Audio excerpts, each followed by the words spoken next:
Hi everyone, आज की इस वीडियो में देखेंगे किसी भी एक लिस्ट के अंदर से हम डुप्लीकेट कैसे रिमूव कर सकते हैं। आगे चल के किसी एक वीडियो में किसी और क्वेश्चन में हम देखेंगे कि कैसे हम काउंट कर सकते हैं फ्रीक्वेंसी ऑफ कैरेक्टर्स, यानी कि अगर 1 है कितनी बार रिपीट हो रहा है, 2 है कितनी बार रिपीट हो रहा है, इस तरीके के क्वेश्चन। आज का सिंपल सा क्वेश्चन है कि हमें सिर्फ डुप्लीकेट को रिमूव करना है।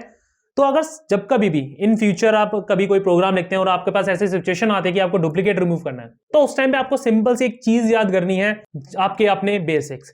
जब भी आपने पाइथन सीखना स्टार्ट करा होगा, आपने डेटा टाइप्स पढ़े होंगे, उस डेटा टाइप में आपने पढ़ा होगा सेट डेटा टाइप। ये सेट क्या करता है? सेट के अंदर कभी भी डुप्लीकेट वैल्यूज एंटर नहीं हो सकती, यानी कि अगर इस इनपुट स्ट्रिंग के ऊपर जो भी मैं स्ट्रिंग लगाऊंगा या जो भी मैं लिस्ट लगाऊंगा उसके ऊपर अगर मैं सेट लगाता हूं, तो सेट में ऑटोमेटिकली जितनी भी मेरे डुप्लीकेसी हैं वो सारी रिमूव हो जाएगी और सारे के सारे यूनिक नंबर मेरे पास आ जाएंगे, यानी कि 1 2 2 3। तो आउटपुट सेट लगाने के बाद क्या होगा? 1 2 3। क्लियर है? चलिए इसको सॉल्व करते हैं with the help of this thing. Write a program to remove duplicates element in the user defined list. तो एक लिस्ट बना लेते हैं सबसे पहले। List 1 equals to 1 2 2 3 4 5। ठीक है, इसमें दो चीजें डुप्लीकेट हो रही है, एक 2 हो रहा है, एक 5 हो रहा है। ठीक है, इसको मुझे रिमूव करना है with the help of set. तो वो मैं कैसे लिखूंगा?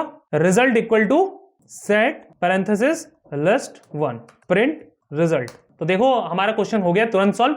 1 2 3 4 5 जितनी भी डुप्लीकेसी सारी इसके अंदर रिमूव हो चुके हैं। नाउ ये क्वेश्चन अभी एंड नहीं हुआ है, मतलब रिजल्ट आ चुका है नो डाउट, बट इसमें क्या था? User defined list. अभी क्या करा मैंने? मैनुअली एक लिस्ट बनाई है, लेकिन अब मैं क्या चाहता हूं? एक यूजर डिफाइंड लिस्ट बनाना चाहता हूं कि मेरे पास क्या हो, एक लूप चले, मैं उसके अंदर वैल्यू डालता जाऊं और मेरी एट द एंड मेरी एक लिस्ट बनकर आ जाए। तो उसको मैं कैसे कोड कर सकता हूं वो भी आज हम सीखेंगे।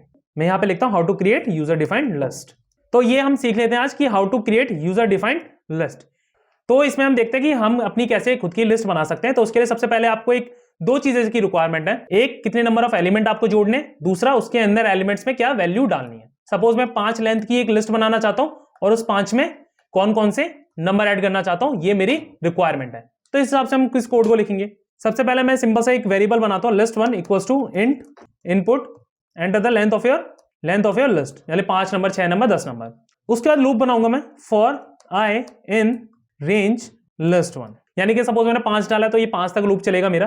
वो 5 तक लूप चलाने का मतलब क्या है? उस 5 जब लूप चलेगा ना उसके अंदर मैं वैल्यू इंसर्ट करूंगा। वैल्यू कैसे इंसर्ट कर सकता हूं? एलिमेंट, एक नया variable equals to int input enter your numbers. अब क्योंकि ये नंबर कहीं ना कहीं ऐड भी तो होने चाहिए, तो इसके लिए मैं एक एम्प्टी स्ट्रिंग भी बनाऊंगा which is final list, not string, list बनाऊंगा। ठीक है, अब इसके अंदर मैं इसको जो फाइनल लिस्ट है उसके अंदर मैं सारे एलिमेंट्स अपने अपेंड कर दूंगा। तो final list dot append, append क्या करूंगा? एलिमेंट्स को, एलिमेंट। ठीक है, ये हो गया मेरा, बस अब प्रिंट करा दूंगा, प्रिंट फाइनल लिस्ट। अब देखना मेरा आउटपुट कितना अच्छा आएगा। कितने लिस्ट चाहिए आपको? मैं चाहिए 4 लेंथ की। पहला नंबर 34। अरे बड़ी जल्दी एरर आ गया। ओके, तो यहां पे क्या स्पेलिंग गलत हो गई अपेंड की, बस APPEND। 5 नंबर ऑफ लेंथ्स 23 45 65 78 और एक 23 या 32। अब देखो मेरी खुद की लिस्ट बन गई है 23 45 65 78 32। ये क्वेश्चन आसान था बट इसके अंदर यूजर डिफाइन भी लिखा हुआ था, तो इसलिए मैंने एक आपको लिस्ट बनाना भी सिखा दिया है। क्लियर है सबको? होप आपको ये काफी अच्छा लगा होगा। आपने 2 नई चीजें सीखी हैं इसके अंदर। मिलते हैं आपसे नेक्स्ट वीडियो के अंदर।